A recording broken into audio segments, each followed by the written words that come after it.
and her running mate Ryan Wilson, and they're about to embark on a 8-city, including this one, statewide tour today to promote the caucuses and talk about their plan to make a stronger, better Minnesota and help make our state more affordable for folks that live here and work here. So here they are.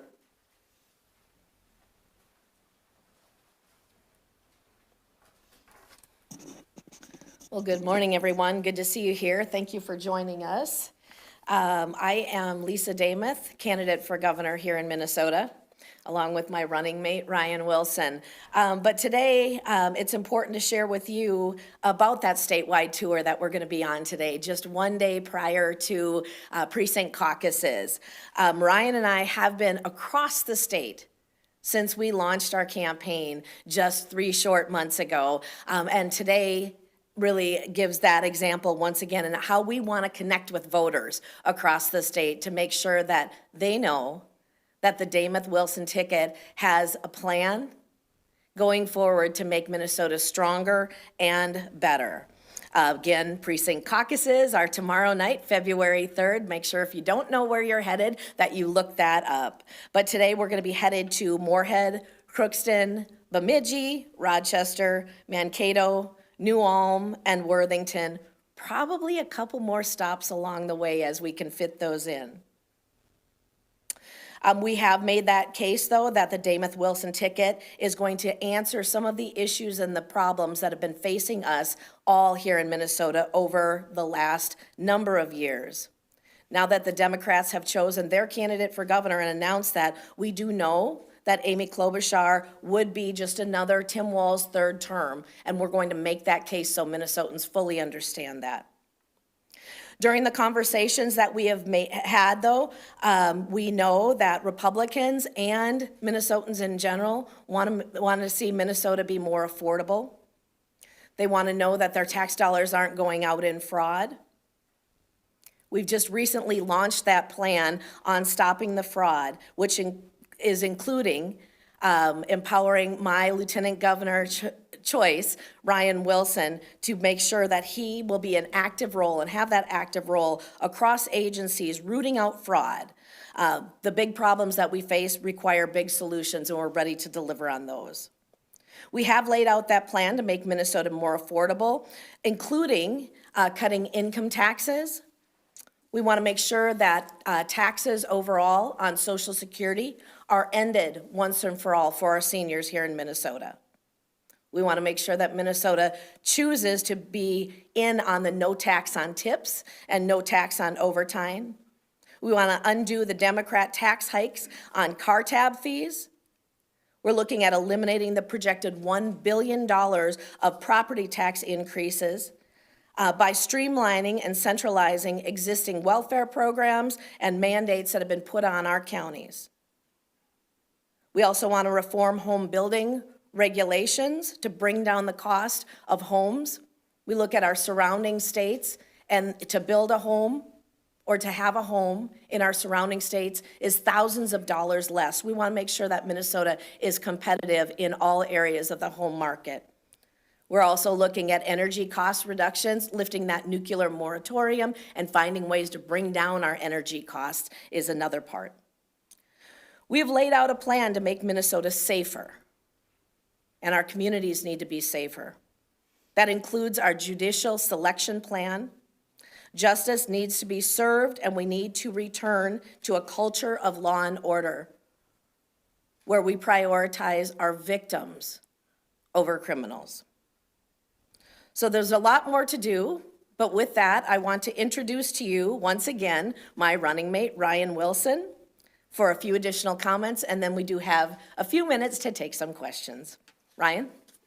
Thank you, Speaker Demuth. We're excited to launch today. This is the first stop in what'll be 8 cities, if not more, across the state. I think that's important that we're getting our message out, and they're really showing that we're here for all of Minnesota, not just one area, not just one city, not just one region, but that we have solutions that are broad and all-encompassing. And I think people have seen that, and they felt left behind over the last 8 years under Democrat control, including during that one-party control when $18 billion in surplus and nearly $10 billion in new taxes were heaped on top of families to burden them. And so what you saw in the Demuth-Wilson plan for affordability is the ability to bring down those taxes and to bring that relief for families so they can feel that in their pocketbooks and so they can live that life a little bit easier and not have to worry as much and stress as much, and so they can have that breathing room that their family needs. Minnesotans don't want another third term of Tim Walz. And I think what we've seen from Amy Klobuchar is that she is lockstep with the Democrats and Tim Walz's radical leftist policy. Really clear points of contrast. Speaker Demuth and I believe that boys should not be in girls' sports. Amy Klobuchar believes that boys should be able to play in girls' sports. Amy Klobuchar has voted to raise taxes for working families through trillions of dollars in tax increases, and she's voted to defund border law enforcement and supporting health care for taxpayer-funded health care for illegal immigrants. Contrast that with some of the accomplishments that Speaker Demuth had just over this last session, including being one of the only, if not the only state that was able to repeal one of its magnet programs for illegal immigrants, criminal illegal immigrants, bringing them here by repealing taxpayer-funded health care for adult illegal immigrants. And so I'm excited. We've seen, our ticket has risen to the challenge, and I think we're making the case across Minnesota as to why we can build a stronger and better Minnesota. With that, I'll turn it back to Speaker Demuth. Thank you very much. And as we do head to those precinct caucuses, what we have been saying in forums and other areas, reminding Republicans that this ticket, the Demuth-Wilson ticket, has agreed to abide by the endorsement. When I've run for the legislature every time since 2018, so 4 terms in the legislature, I have both sought the endorsement and gratefully received that. That is our plan going forward. We are seeking the Republican endorsement in this campaign and candidacy for governor, and we will abide by that endorsement. We've given you just kind of a highlight of the things, and there are many things that Minnesota is looking for right now. But with that being said, I would like to open it up for the last few minutes we have with you for a few questions. If Republicans are pretty united on the issue of fraud, the general direction of how to tackle that, is that what precinct caucus voters are going to be selecting someone on? Like, is there a whole lot of space on the issue of fraud? Does that make sense? Like, or are they picking, hey, we're all on the same team with this, I'm picking for other reasons? I think as people go into precinct caucuses, they are going to be looking for the candidate that will best represent conservative values, that will put an end to fraud, and also make sure that Minnesota stays very viable with a business economy and with community safety and many other things that are on a lot of people's minds. And so yes, fraud needs to end day one, but I've got proven leadership in my time in the legislature. I carried my very first bill to try to combat fraud with an internal control in the child care centers that were receiving CCAP dollars. I was fighting that since 2019, but being in the minority, that doesn't always happen. You saw that I set up the Fraud Prevention and Agency Oversight Committee when I became Speaker. And so yes, fraud is top of mind because remember, that is the theft of our taxpayer dollars, not getting to the people that needed it the most. But as Republicans are choosing the candidate they want best, is the one that can actually run a great campaign, lead our state, proven leadership, and that will win in the November election. I think if I could add one more thing to that too, and I think that one thing that's important is if you look at, this is part of the value of launching this ticket early, as you said. Yeah. So Speaker Demuth said, how are we gonna tackle this fraud? And we have a good plan on it, and then came up with that idea of why don't we have our lieutenant governor play an active role in fighting this fraud, and contrast that with the current lieutenant governor, or even the governor who's really been asleep at the switch. And so in our fraud plan, which was released on Friday, I'll specifically be empowered to really change the culture of government, getting down into the particular agencies and cross agencies to make sure that fraud stops. Now you contrast that with, we talked about how we're going to fire all the commissioners, but in particular choose quality commissioners. Quality commissioners, and in particular in DHS. I think a good question for Amy Klobuchar is, which of the commissioners is she going to get rid of? Which ones does she disagree with today in the Walz administration? I think it'll be interesting that people will see that there really isn't a lot of daylight between Governor Walz and Amy Klobuchar. Speaker Demuth, you talked about your record in the legislature. For some in the base, they criticize you for that you've worked with Democrats in the divided legislature, that you've worked with Governor Walz, who you've obviously criticized the administration. So how do you combat that among some of the base who think you aren't conservative enough? And that's a great question, Caroline. Thank you for asking that. Anytime that you're in any type of business situation, including in the legislature and doing things for the state of Minnesota, compromise is necessary, negotiating even with people that you don't agree with all the time and finding a way forward.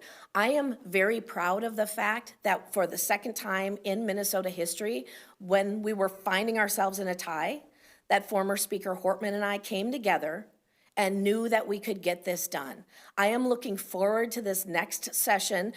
Now I'll be working with Leader Stevenson of finding a way forward and getting things done. My conservative values haven't changed, but getting things done for the people of Minnesota is what the voters required.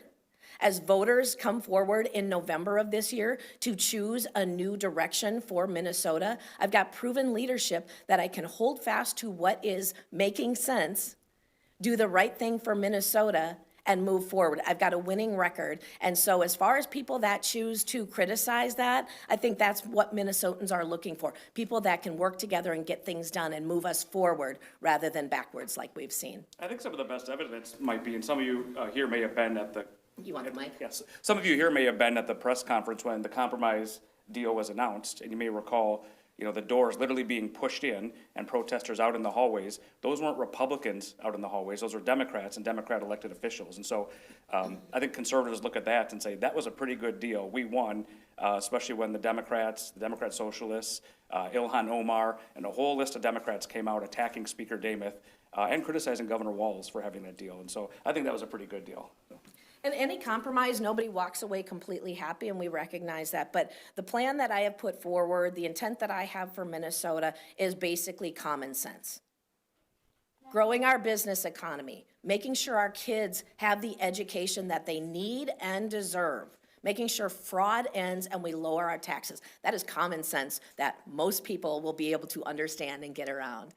Madam Speaker, DFLers say that immigration enforcement is going to be a big turnout issue for their caucuses. Do you anticipate that voters are going to be equally fired up on that issue on the Republican side? I think when we look at what President Trump had said as far as making sure that our borders were secure, he's delivered on that. The Biden policies allowed an influx of illegal immigration to take place over years, and it was completely ignored. So what you're seeing now is enforcing those federal laws. Federal laws may need to change, but the enforcement of those is what is taking place right now with the federal law enforcement officers doing what they have been tasked with doing. I think what you're going to see in precinct caucuses is that people want safe communities, and then they want to be able to afford their lives and stay in Minnesota. That is what is going to drive turnout to precinct caucuses and beyond. If I can just add one thing on that, Democrats also, this is in your capacity as speaker, like in the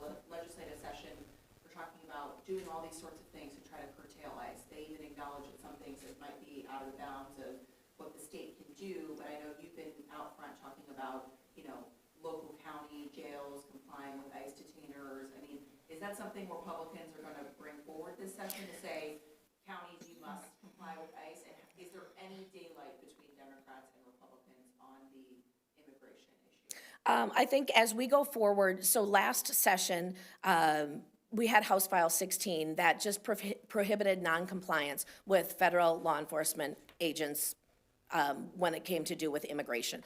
That bill was heard in public safety, I believe. It could not get through that committee. It was brought forward as an amendment in April on the House floor, and the Democrats took that down in a rules fight.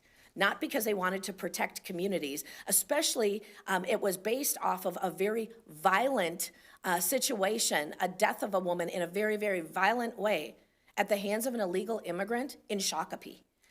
So when you look at the fact that we need to uphold the laws that are here, what you're going to see as we go back into session is there may be some bills brought forward on both sides that maybe are going to be heard, and there's going to be messages that are sent because of that. But we have to come together. Any bill that moves forward on any topic this year has to be bipartisan.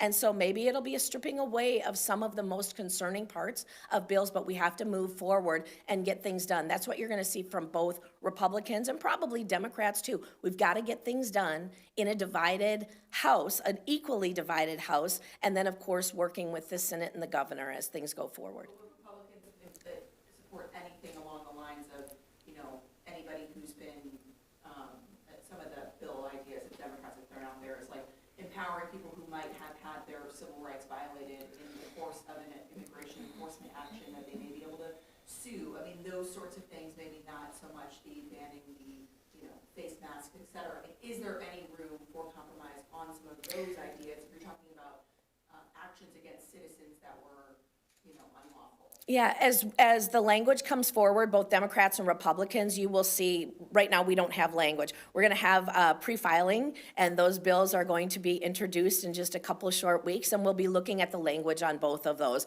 So I can't, to say, is there gonna be a compromise? I don't know what the language is, but there's gonna be a lot of conversation on this specific topic and more throughout the entire session. So I would say stay tuned on that one, Caroline. Any other? What do you make of Senator Klobuchar's stances on ICE and immigration enforcement so far as she's kind of entered the governor's race? She's called for ICE to leave the state. There's the federal budget situation that she's talked about with other Democrats of no funding in the short term, at least for Homeland Security. Can you just address, what do you see from her and contrast that with yourself when it comes to ICE? Yeah, the federal law enforcement agents that are here doing the job that they have been asked to do are to make our streets safer. And so as you had heard just a couple of weeks ago, about a week and a half ago, I had the honor of sitting down with Vice President Vance and 11 other people in a room, and then there was a press conference afterwards. That conversation was, the work needs to get done and it needs to de-escalate. Following that conversation, a few days later, you saw Governor Walz stating that he had had a conversation with President Trump. I don't know exactly what that conversation was, but you could tell that there was a change, because when rioters showed up in Maple Grove just a couple days after our governor and the president had a conversation, instead of waiting and more damage that was done. Now again, people can peacefully protest. That is our right. But when it turns to damage, it needs to change and law enforcement needs to be engaged. What you saw is in Maple Grove then, just a couple days later, after that conversation between Walz and Trump, all of a sudden Maple Grove police were there immediately, backed up by the state patrol, and there were arrests. So what I would say is Governor Walz is maybe trying to make some changes behind the scenes in a way to allow this work being done. With Senator Klobuchar and what she is saying and doing in her actions, this is clearly why there is absolutely no daylight between Governor Walz and Senator Klobuchar. There are going to be more of the same. This is going to be a Walz third term, and Minnesotans need and deserve different than what we've experienced. On the public safety front, some of the local police departments say, we want to get violent criminals off the streets, no matter if they're, illegal immigrants, not illegal immigrants, but it's not their job to go and assist those agents in going to arrest them, right? That that's not their scope of their duty. Federal law enforcement, that is their job. So do you think that's what local police should be doing, or should they be focusing on, making streets safer and not at all involved in immigration enforcement? Law enforcement, I have always been a supporter of law enforcement and the work that they do in each one of our communities. And clearly, our communities are completely different when you look across the state. That's part of the benefit that we've had, is visiting places across the state. So when law enforcement is charged with doing their jobs, and they do an excellent job in there, it is the leaders in each community that directs how involved they can be. And when law enforcement, because of mayors or police chiefs or whoever is giving direction, that doesn't necessarily allow them to do just their regular traffic control, crowd control, it is harder for those agents. Our communities have to work together, and that is mayors and our governor, in the words that they choose, the rhetoric that they use, in making sure that things can de-escalate while work still goes forward. Federal law enforcement agents are the ones that are here on the ground trying to do and uphold federal law enforcement, our local need to be supported in the communities that they serve in to be able to do the excellent job that they always do. Do we have? Time for one more.